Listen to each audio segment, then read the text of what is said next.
Well, good afternoon, everybody. We're here from my office again in a very rainy Newham today. Lisa is here with me and she cycled over this afternoon. Got very wet. Yeah, very wet. Her gloves are drying out as we speak. My legs are sweating. Anyway, welcome very much, Lisa. Thank you. And welcome to all of you. Thank you for logging in and listening to us this afternoon. And this afternoon we're looking at critical thinking a little bit about critical thinking, and I've invited Lisa here because she does a lot of getting children to think, and you'll hear a little bit more about that. So just some things about the website, making sure that you understand how things work this afternoon and how you can talk to us and get in contact with us. So hopefully you can see us and hear us. Now, just below you on that screen, you will also see there's some resources, and I know some of you will have already downloaded that, and you may well have printed out the PowerPoint slides ready to make your notes on. For others of you, you may just want to click and open up that and have Lisa and I in the background as our voices and just work through with us on the slides. And below us, there is a box where you can send in any questions that you would like to ask us this afternoon. It may be that we're not clear enough in explaining something that we understand and you'd like to know a little bit more about that, or it may be a question that comes from your classroom or your school or your practice. Of course, you're very welcome to send those in, and out of sight is a beautiful assistant who passes such things to us. So we will get on with that. Look, I've made a laugh. So that's always good when you've made someone laugh. As you know, Interfaith Explorers is a free web-based resource to help us in schools to tackle interfaith conversations in the classroom.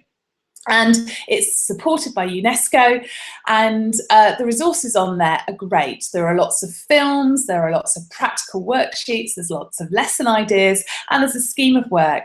And if you haven't found that and looked at that yet as a teacher, then please do. There's lots of things that you can use there to help you. So this particular webinar comes in a stream of topics that we've been doing so far this year. If you remember, a couple of months ago, we looked at challenging extremism in schools and the role of that for teachers and for schools in their local community.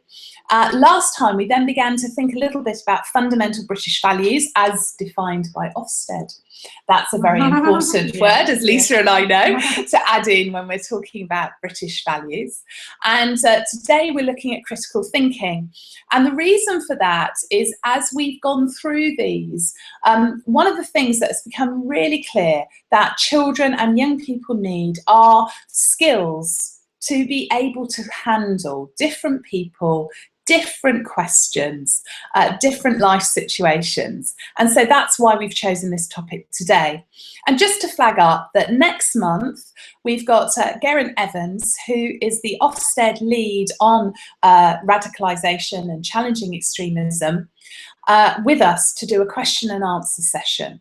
So we would love you to think of things that you might like to ask him, as we're really wanting you as a teacher not to be shy of these controversial areas, because I think it's very, very easy to be intimidated by possible fallout.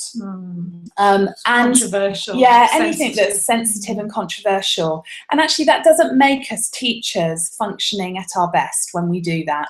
And so we're hoping that today some of the ideas that we talk about will really give you an incentive to try these things out, maybe even look for some training around some of the things we're going to talk to you about, because it is possible.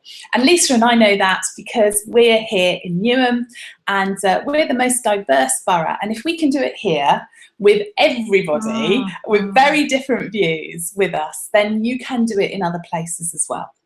So finally, as you know, my name, if you've been here before, is Claire, and I'm the RE advisor to Newham Schools.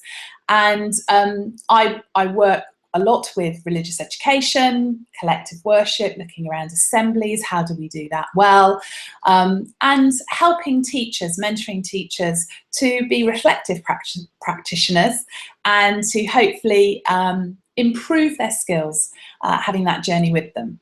And with me is my friend and colleague, Lisa Naylor.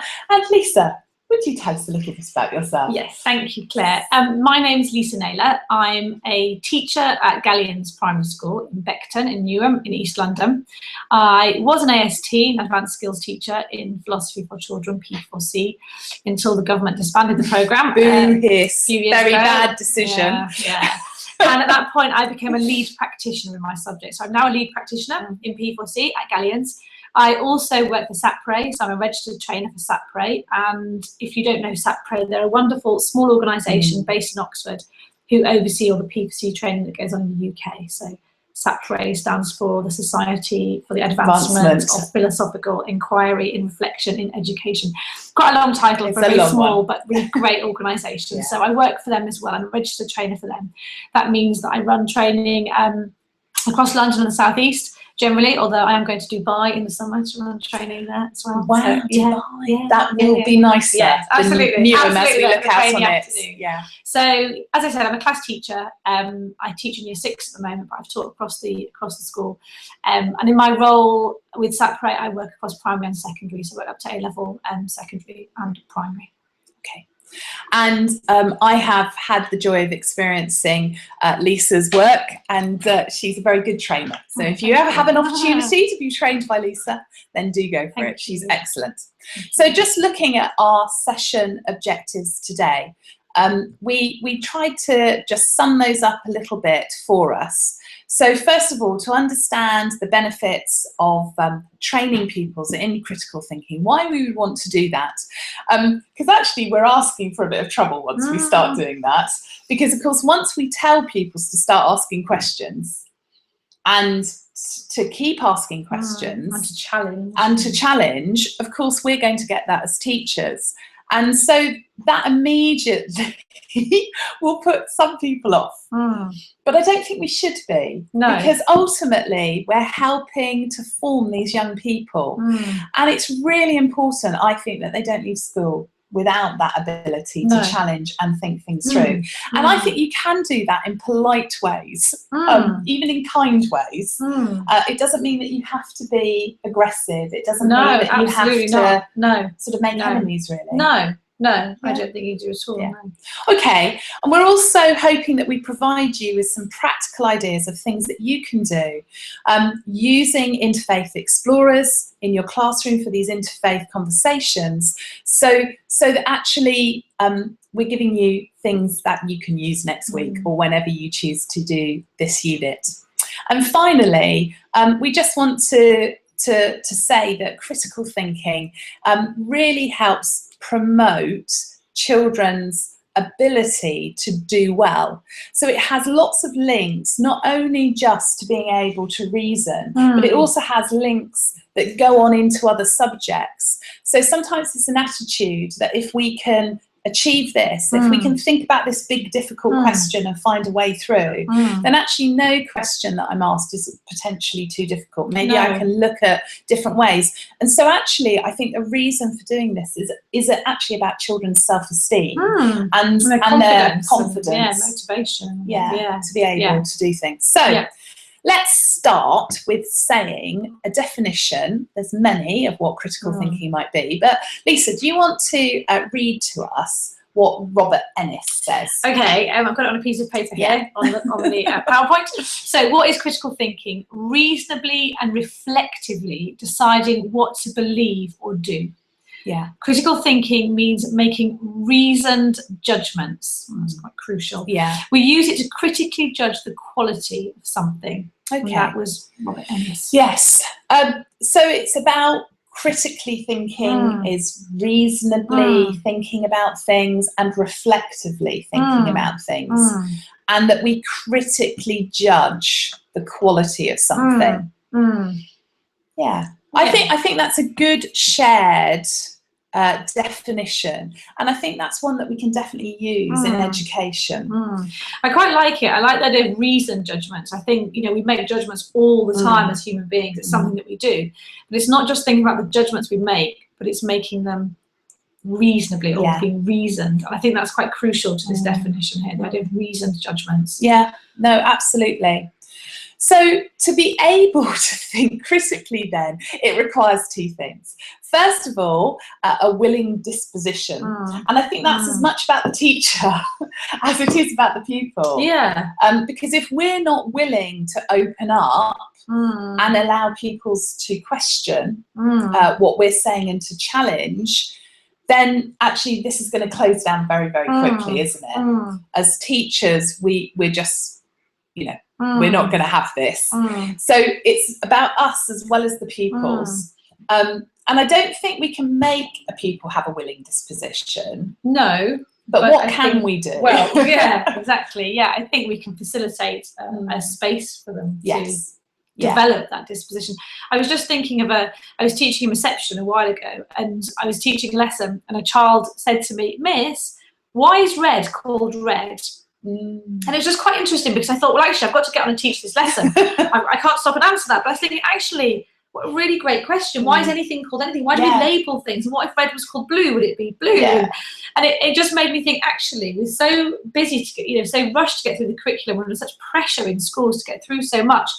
But are we allowing time for children to explore and develop thinking in the way that that 4-year-old clearly wanted to do that afternoon? So I think the willing disposition, that whether we can create it, I don't know that we can, but like you say, I think we can definitely facilitate it, or give a space and a forum. Yeah, and I think often when you really like something, you like it because of your experience of it. And actually, there's often a number of times that you try something out before you ultimately decide this is actually, you enjoy this. And I think children through play do that very, very naturally. They'll try things out, they go back and try again another time. And I think for children to have a go at critical thinking, they'll need another number of opportunities. So we don't want to say to you that the moment you start using these things and some of our practical ideas, that suddenly all those children are going to be thinking critically. It's something that we're going to grow and practice at and get better at. And the second part of critical thinking that's needed are children being given, and young people being given, the skills to use. And that is definitely our role in this. And so some families will naturally be doing this with their children, but others won't. That's the issue, isn't it? We work in a particularly deprived borough that has social deprivation. The level of social deprivation is really high. My school sits in about the bottom 5% of deprivation in the UK, with, you know, a whole range of backgrounds. And so we can't presume that those children have the space and the time to think critically outside of school. So we do need to put something in place for an awful lot of them. So at your school, Lisa, how do children do their critical thinking? Where is that happening? I presume it's going to happen in different places, but is there an allocated time where they're given some time to think philosophically? Absolutely, yes. At my school, we teach P4C, philosophy for children. We start that when children arrive in nursery at 3.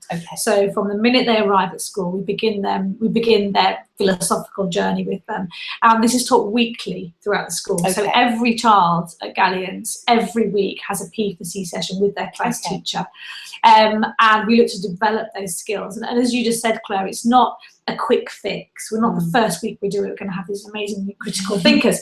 But I think when we start it young enough, we provide the opportunities and we give children those skills of critical thinking, as they go through the school, we do see those skills developing. So, for example, in a Year 4 class, during a P4C session, I would have assumption detectives. And their role would be to spot any assumptions that are made.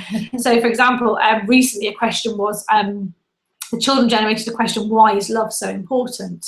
And the assumption detectives would say, well, hang on, you're making an assumption that love is important. What if we don't agree that love is important? So, you know, the children are at the stage where they know what an assumption is, They know when one is being made, and it's their role within the session to challenge those, or to note down and to challenge those assumptions. So that's just one example of how we develop critical thinking. Of course, you can't, on the first day go in and have assumption detectives. That's been years and years of looking at assumptions, unpicking assumptions. What is an assumption? Is it okay to make assumptions? When is it okay? When should we challenge assumptions? So a lot of work would have been done on that to get to the point of having assumption detectives. But that's just one example of how we would look to develop critical thinking skills in our school. We have, certain goals that we're working towards. So at the beginning, it might just be simply listening to somebody. It might be asking a question to somebody with our EYFS children. But then as we go through the school, we kind of progressively build on those skills until we get up to Key Stage 2. Yeah.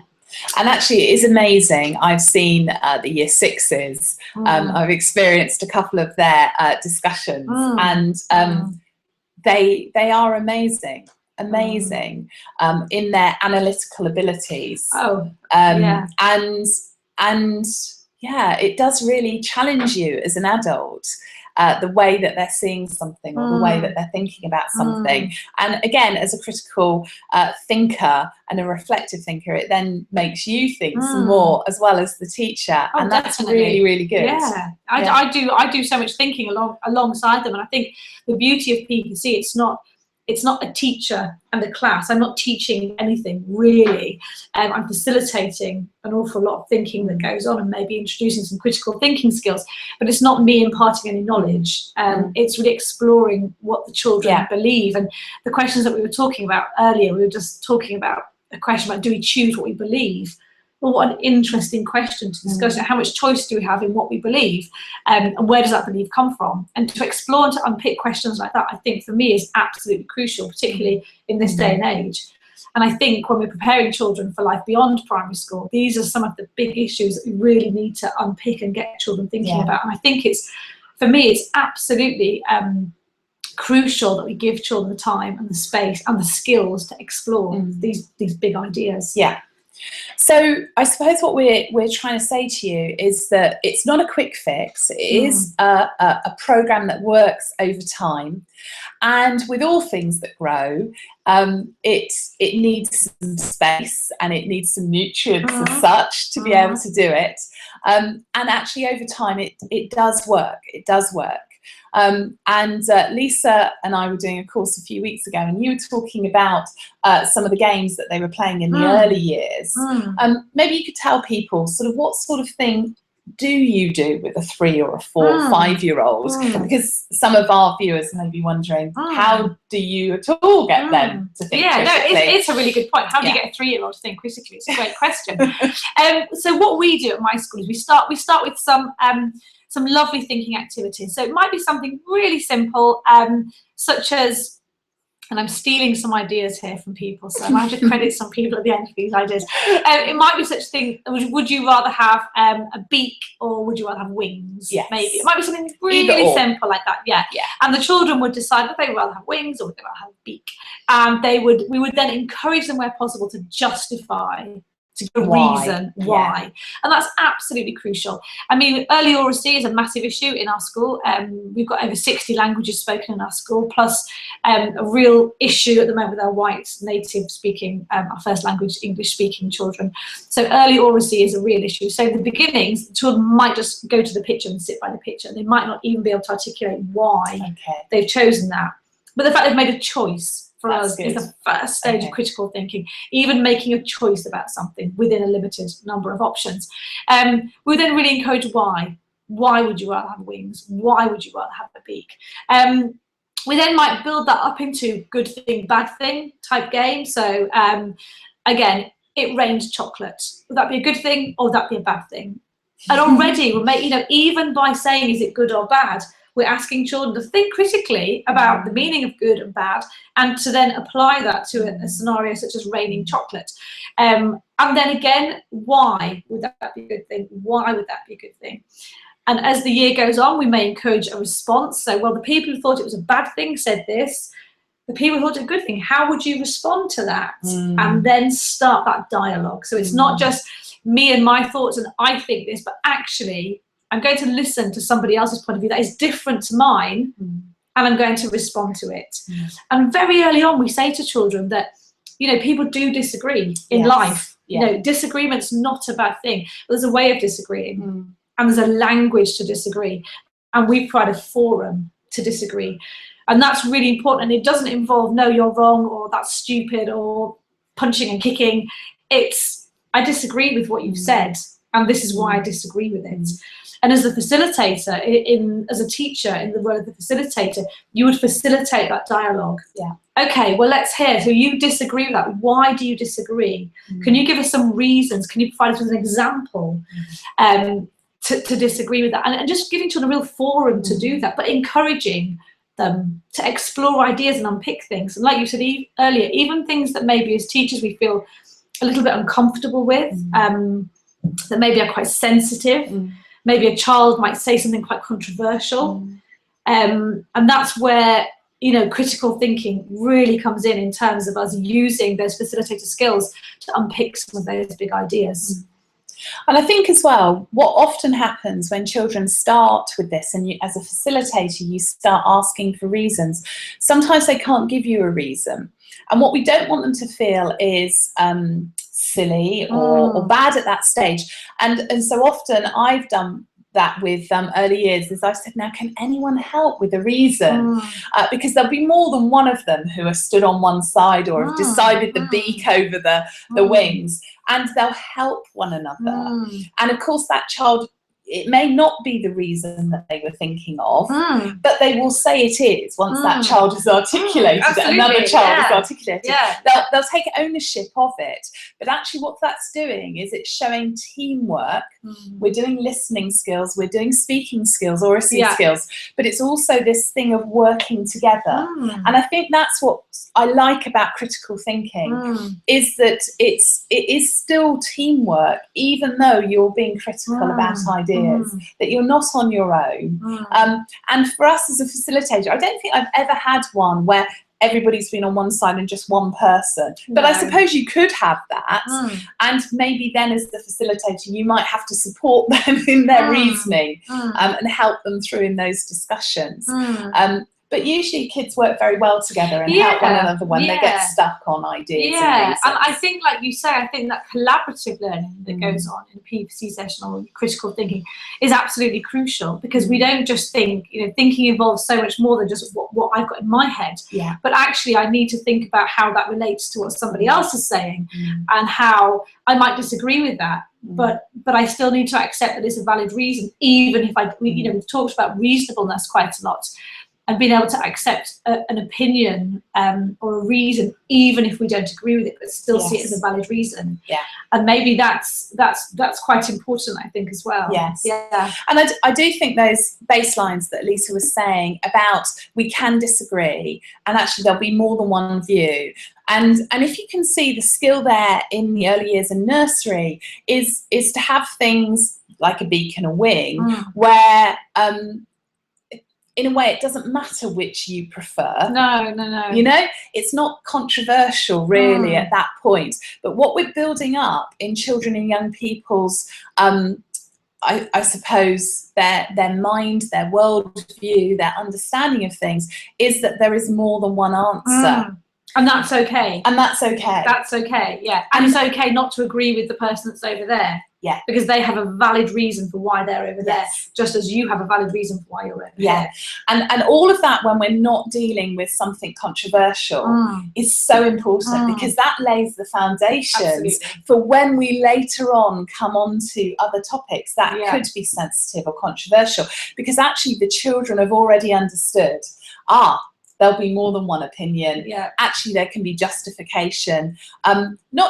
We're not saying that every opinion can be right. I don't believe that. But I am believing that sometimes there can be more than one answer, because they can be different approaches. And sometimes we prefer something because of our culture, something we might prefer because of our gender.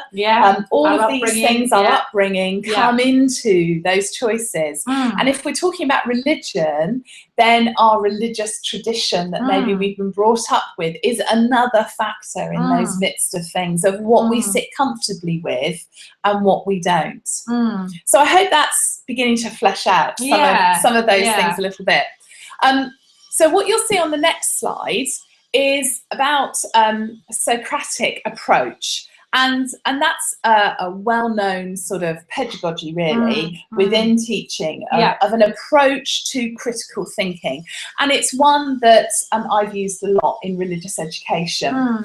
And so just to look at what that's saying, it says humans can distinguish between facts and opinions, feelings, and we need to. Yeah. And I think that's what critical thinking begins to do. Judgments and inferences, as well as objective and subjective views. Yeah. Because we're beginning to say we need evidence, don't we? It's a bit like that constructivist view, isn't it? Yeah. Is what evidence have you got to prove this, to support it? And it doesn't have a fixed formula. But questions have to follow logical steps. And so one question will lead to another down a particular route. And that's helpful, I think, for us as teachers, because it does give us a pathway that we can follow when we're asking questions and thinking through a subject. Yeah, I can think of an example. Is it all right to that's say? Great, No, I was just going to say, working with the Year 1 class recently at my school, we were talking about how we know something. And one of the children said he knew how he didn't know it. So he was saying, he said, I said, how did you find out the answer? And he said, well, I didn't find it out from the computer, and I didn't find it out from my parents. And I said, okay, that's how you didn't find it out. So how did you find out the answer then? And he thought about it. So he's a five-year-old. And he said, I thought about it. And I got the answer from my brain. Excellent. And I thought that was a really good answer. Okay, you got the answer from brain. My thinking about Socratic questioning, part of me was like, well, actually, that's a perfectly valid and fairly logical answer to give at this point. So we could just leave that there. But using sort of Socratic questioning, my next point was, well, how can I push that a little bit further? How can I dig a little bit deeper? Okay, so this 5-year-old has established that he didn't get the answer from his parents or from a computer, but he got it from his brain. My next question to him was, well, how did your brain get the answer? And he went on, he very well, he thought about it, and he said, well, actually, you need to go to sleep on it, and then you need to say it to somebody. And not until you've said it to somebody does it become an answer. So the idea of actually not just thinking it, but actually articulating it out loud turns it into an answer or a piece of knowledge, which I thought was quite fascinating from a 5-year-old. But for me, it was more about how I could move him on a little bit, dig a little bit deeper, go a little bit further. Okay, I got the answer from my brain, great answer, but okay, where does your brain get the answer from? So that was just a sort of very sort of brief example about how you can use questioning to sort of further children's understanding. And I think that's what the teacher's role is in this. It's being able to see where each individual's at and how do we push them on a little bit further. And they may well need time, like that example, to go away and think about it. But actually, we're challenging them. And that's really good, because that's keeping them thinking. And far too often, children swallow things without processing, and we know we can do it with the pressures of the curriculum. We push through topics, and actually there's very little learning at the end of that stays with them, because they haven't been able to process it. And a bit like that Year 1 boy saying, I need to speak it. There's a thing of whether they need to draw it, they need to make it, they need to talk it through. That's when we actually capture learning, or their brain captures it. Their brain can keep it with them. It's something that will stay with them. And of course, we know that's the most powerful things, is the things that stay with them. And so this approach gives you that ability to keep working with them and help them to think through. Absolutely. So we've got on the next slide some sort of questions to ask. So sometimes, and I think we've illustrated this, clarification or refinement questions, your assumption detectives, that's great. Looking for reasons and evidence, consequences and implications. So I've used that quite a lot when children make a particular statement around a topic that we're looking at, that I say, okay, so what would be the implications if that was true for everybody? And that makes them think slightly differently about things. Seeking out viewpoints and perspectives. So that might be one viewpoint, but does everyone agree with that? Is there another viewpoint? I think a question that I quite like to ask at that point is, what would someone who disagreed with you say? And that's one of my favourite questions, because somebody has a very strong opinion about something, and as a facilitator, I would say that's great, and great of you to share that opinion. But how would somebody justify disagreeing with that opinion? And I think critically, you have to distance yourself from your own opinion and consider a counter argument, or how someone would disagree. And I think that's a really great sort of critical thinking question to ask, that sort of removes a child from their own sort of opinion, but actually to think critically about another reason, another viewpoint. And you'll be getting them ahead and ready for GCSE, because GCSE in RE always asks the final question, gives a statement, and asks you to critically evaluate both sides of it. So you have to argue for both sides, and actually a good argument will come up with 3 separate points for it being true, 3 separate points for it being false, and then they have to give their own reason. And so if I'm looking for me, and RE is my subject, then the reason I'm doing these skills in primary and in Key Stage 3, moving up to GCSE, is because actually children can do very well at that point if they've understood that approach of what you've said, being separate. No matter what the issue is, they can have their opinion on it, but actually what the GCSE is about is, can they argue both points of view? Can they give evidence for both sides? Can they give justification for both sides? And that is hard to do. It's a hard really skill, hard. but it is an important one, and it helps us in life.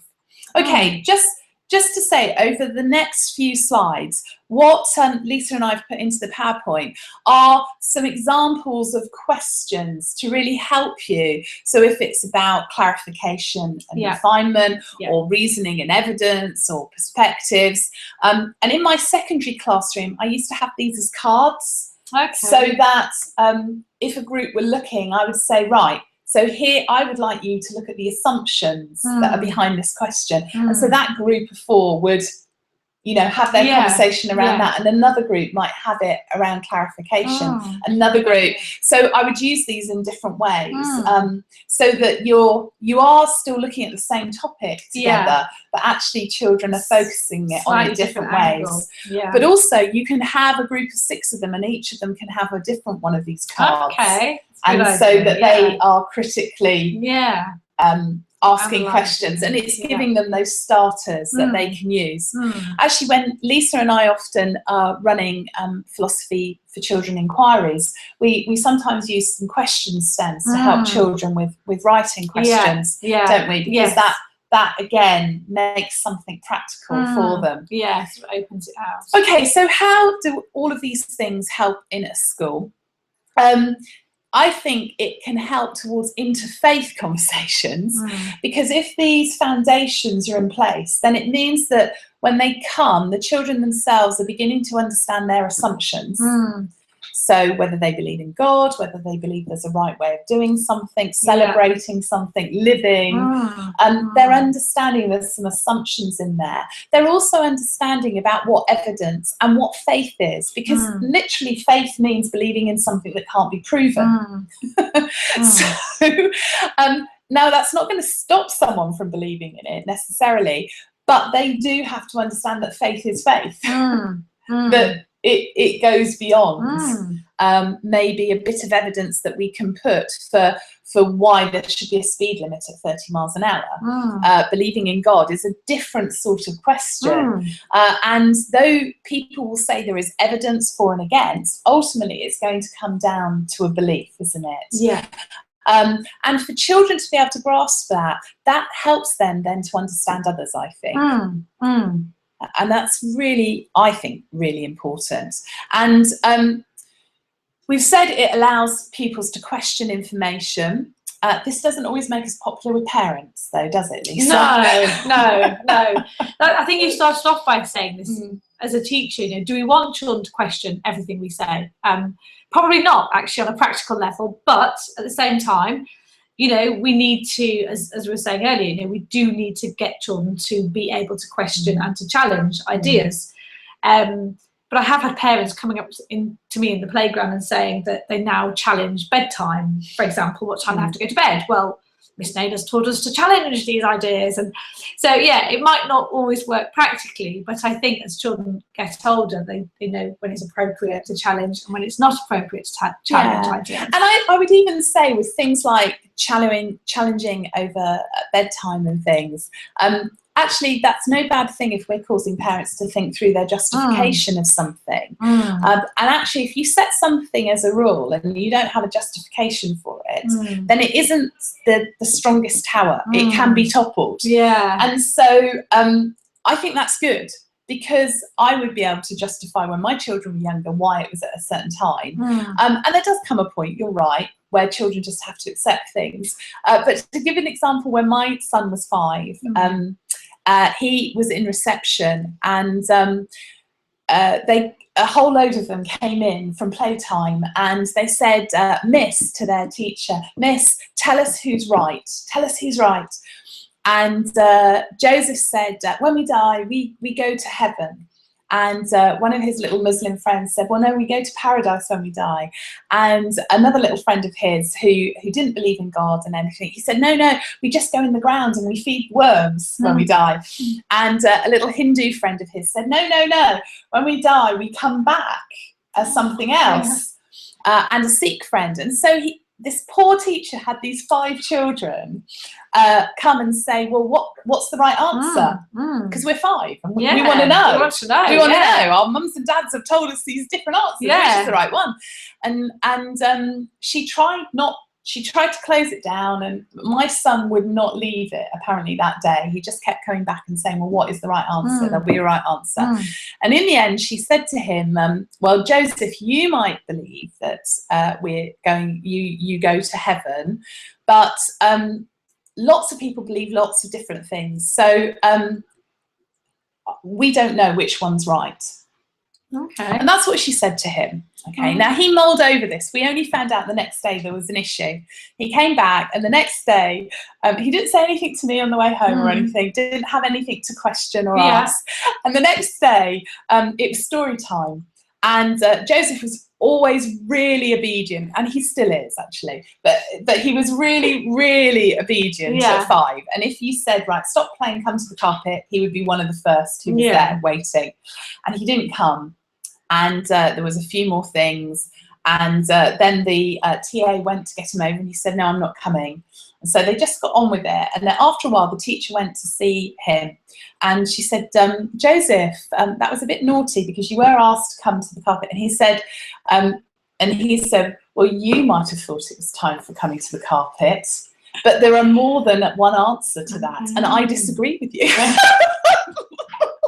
And this poor teacher, great critical thinking in a 5-year-old, but this poor teacher didn't know what to do at that point and told me the story, otherwise I would not know about it. And I felt so sorry for her. And so we had to have a talk with my son about that. What things do you follow, and what things, so where there are more than one view, why do you have to follow someone's if it disagrees with yours? And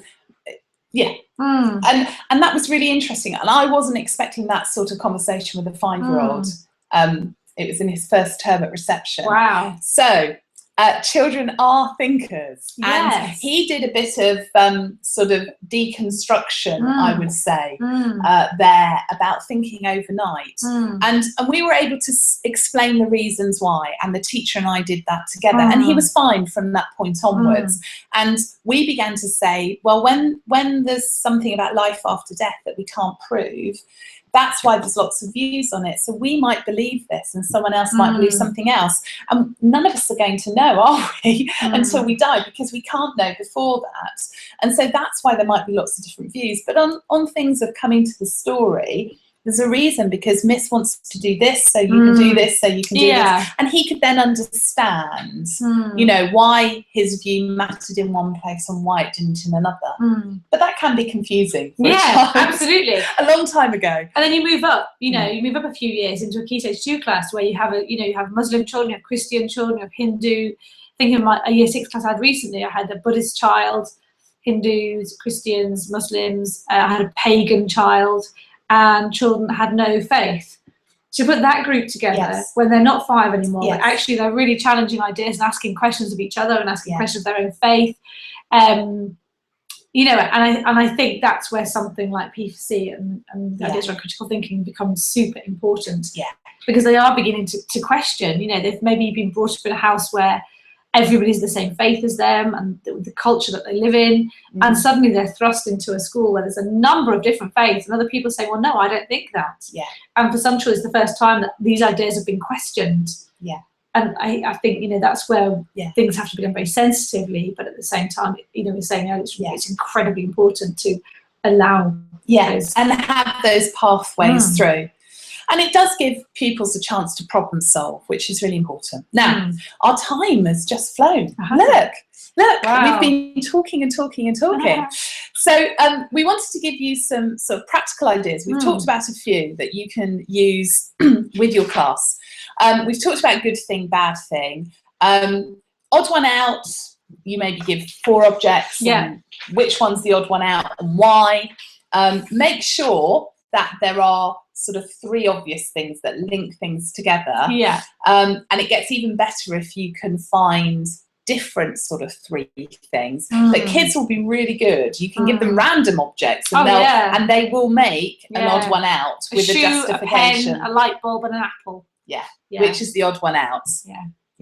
And they'll say the apple probably first of all because it grows. And you can eat it. There'll be 2 justifications there, and it will carry on and snowball from that. So again, these are activities that Lisa and I would often use to warm up a class. There's a sort of starter activity for a lesson. So playful ponders. Could you give us an example of a playful ponder? Oh yes. Is the future longer than the past? There you go. Nice one. Would 2 add 2 still be 4 if nobody could count? Is it ever okay to break the law? Would you rather be a happy dog or an unhappy person? Which are better, questions or answers? So I got there's lots of playful ponders that you can use, and they're great because they're quite playful and fun. But actually, they do require some quite serious thoughts. They do, and some critical thinking around that. Absolutely. Connections.